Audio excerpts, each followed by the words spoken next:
water came up to almost the top of this fence. Helping people has always been my passion.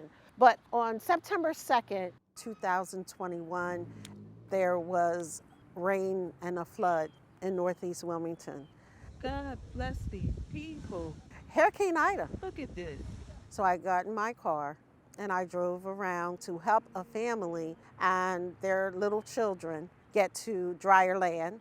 And I started to talk to the residents about some of the things that possibly could help them. And we developed this core team to go out and educate and provide resources for communities so that they're better informed in case of an emergency.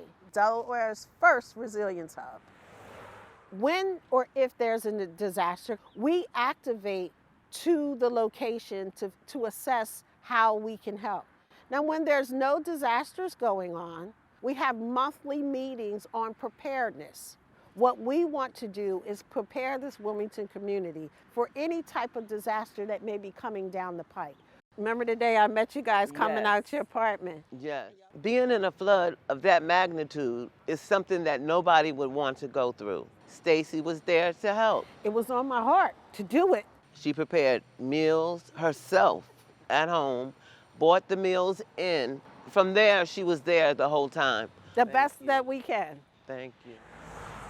Since Hurricane Ida, there has also been a whole city block of residents living in apartments that were condemned with no resources or places to go. We sprung into action. We got names and phone numbers. We drove people to local motels.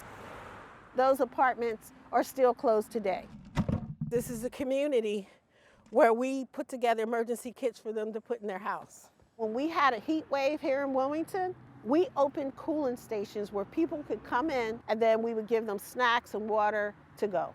All out of the Delaware Resilience Hub, which is solely owned and operated by volunteers. You never know what you're going to need when there's a disaster. I recently had my own disaster. This summer, our house caught on fire, pretty much burned to the ground. We lost everything. And before I could truly say to residents, you know, I'm sorry this happened, but now I understand. So it's like I feel what they are feeling, and we really can't change the disaster, but we can move forward and help them to rebuild from what they're going through. Okay, just drive over by the apartments. I'm right here in the park. Earlier this year, I was recognized as one of USA Today's Women of the Year. I am honored to receive it, and I hope my story will encourage other people to step out of their comfort zone and just be a part of their community and help to serve in any capacity that they can. I'm not going nowhere, you know.